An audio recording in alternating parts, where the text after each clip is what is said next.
Mais j'ai envie que mon vêtement soit transparent.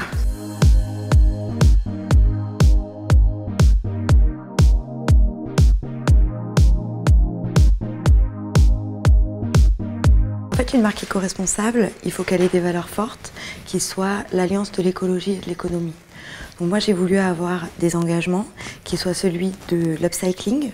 Donc on n'utilise que des matières qui existent déjà.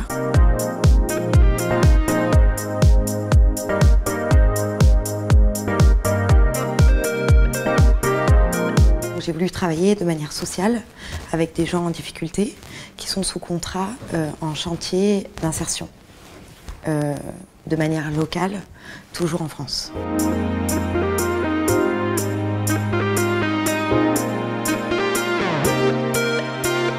Pour moi, c'était important que les gens arrivent à se réapproprier leur style.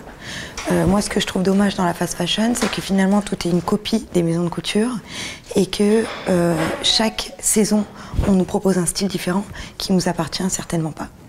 Et donc, le but était de faire 2 collections permanentes, une d'été et une d'hiver, avec des modèles qu'on puisse retrouver chaque année, mais qui soient toujours agrémentés de 5 nouveaux modèles, mais qu'on reste toujours dans la même identité vestimentaire, qu'on s'approprie et qui fait de nous ce qu'on est.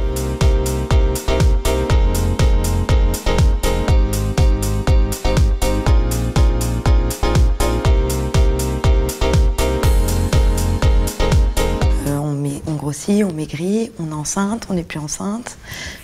Voilà, le corps de la femme change souvent et j'ai voulu qu'il l'accompagne le plus longtemps possible. Quand on rentre en fait dans ce genre de psychologie, de slow life, d'acheter moins, de consommer responsable, d'aller vraiment au bout d'une démarche, on achète moins.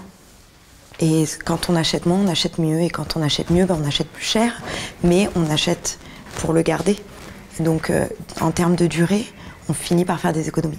Pour moi, mon combat, ce serait finalement de lutter contre cette production assez irresponsable qu'on a aujourd'hui dans la fabrication des vêtements.